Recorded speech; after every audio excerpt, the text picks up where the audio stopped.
লাষ্টলৈকে আছে নিচিমা আৱাজ লাষ্ট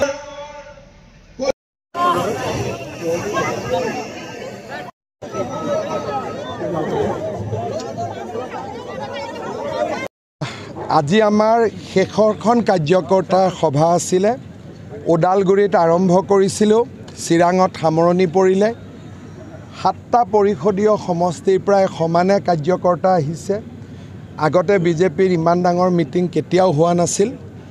ই এটা সংকেত দিছে যে এইবাৰ ৰাইজে বিজেপিক বিচাৰিছে স্যাৰ মানাহ ৰাষ্ট্ৰীয় উদ্যান বুলি ক'লে স্যাৰ বাঁশবাৰী বা মথুনগুৰি বুলি আমি ভাবোঁ স্যাৰ তিনিটা ৰেঞ্জ পানবাৰী কোকলুং আৰু আমটেঙা এই তিনিটা ৰেঞ্জত যথেষ্ট মানে আপোনাৰ নিৰাপত্তাৰ দিকটো কম তাৰ বাবে চোৰাং চিকাৰী বিটিআৰে তৃতীয় আৰু চতুৰ্থ শ্ৰেণীৰ কৰ্মচাৰী নিয়োগ কৰে ফৰেষ্ট গাৰ্ডৰ বহুত পোষ্ট খালী আছে আমি বিটিআৰক অনুৰোধ জনাইছোঁ সোনকালে যাতে ফৰেষ্ট গাৰ্ডখিনিৰ নিযুক্তি দি দিয়ে স্যাৰ পৰ্যটনৰ ক্ষেত্ৰত যথেষ্ট পানবাৰী ৰেঞ্জটো কৰিবলগীয়া মই তাকে বুজিছোঁ কিন্তু আপোনালোকে জানে যে মানসৰ অফিচাৰখিনিতো আমি দিওঁ কিন্তু তৃতীয় আৰু চতুৰ্থ শ্ৰেণী বিটিআৰে দিয়ে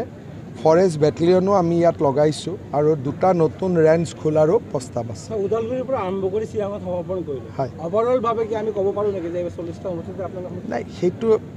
দলে সিদ্ধান্ত ল'ব কিন্তু কাৰ্যকৰ্তাসকলে বিচাৰিছে যে আমি যাতে ভাল কৰি ইলেকশ্যন এইবাৰ খেলোঁ চাওক এতিয়া আমাৰ আৰু এবাৰ মই আহিম তাৰপিছত আমাৰ দলৰ প্ৰভাৰী সকলো ইয়াতে আছে সকলোৱে মিলি সিদ্ধান্ত ল'ব উদ্দেশ্য এটাই যে আমি কোনোবা এটা চিটত টিকট দি হাৰিবৰ কাৰণে খেলিব নালাগে য'তে য'তে জিকাৰ সম্ভাৱনা আছে তাতে তাতে আমি ইলেকশ্যন খেলিম স্যাৰ যোৱাকালি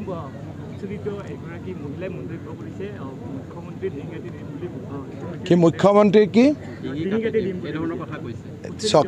কোনোবা উচ্ছেদিত মনৰ দুখত কৈছে ডিঙি কাটি দিম বুলি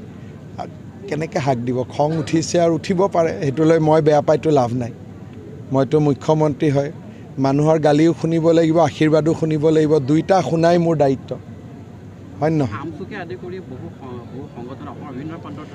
চাওক য'তে য'তে আমচুৱে প্ৰতিবাদ কৰে তাতেই বুজি পাব যে বিজেপিৰ আদৰ্শৰ জয়লাভ হৈছে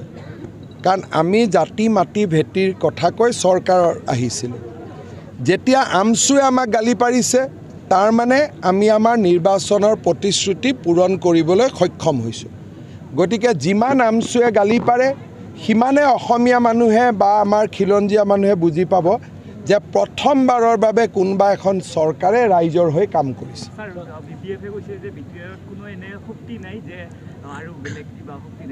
চাওক BPF-এ কওক UPPL-এ কওক আমাক যোনে যিমান সমালোচনা কৰিলেও আমি কোনো নিগেটিভ নকওঁ কাৰণ আমি ইয়াত শান্তিৰ কাৰণে ইলেকশ্যন খেলিব আহিছোঁ কাজিয়া কৰিবৰ কাৰণে ইলেকশ্যন খেলিব অহা নাই চাওক তেওঁৰ এইটো নিয়মেই তেওঁ য'ত উচ্ছেদ হয় তাতে তেওঁ গৈ পায় কাজিৰঙা দি আৰম্ভ কৰিছিল তেওঁ মাজে মাজে উচ্ছেদ য'তে হয় তাতে গৈ পায় তেওঁৰ ৰাজনীতিৰ ভোট সেইখিনি এটা ভিডিঅ' এটা ভাইৰেল হৈছে যে তেখেতে প্ৰাইভেট গাড়ীত আহি ৰাইজক দেখুৱাৰ কাৰণে আৰে মোক যদি ক'লেহেঁতেন মই তালৈকে যাব খোজোঁ ময়ে গাড়ী দি দিলোঁহেঁতেন সেইটো কি ডাঙৰ কথা কিন্তু উচ্ছেদ চলি থকা অৱস্থাততো আমি যাব নিদিওঁ ঠিক আছে স্যাৰ বিজনেস কেইবাটাও বিদ্যালয় আছে হাইস্কুল সেইসকল শিক্ষক টিউটৰ পৰ্যায়ত আছে কিন্তু সেই বিদ্যালয়সমূহ যিসকল টিউটৰৰ যোগ্যতা আছে তেওঁলোক শিক্ষক হ'ব ফাইলটো এডভান্স ষ্টেজত আছে বিদ্যালয় প্ৰাদেশিকৰণৰো নতুন আইন অক্টোবৰত আহি আছে গতিকে সেই আইনত যোন সোমাই তেওঁলোকক আমি প্ৰাদেশিকৰণ কৰিম হ'ব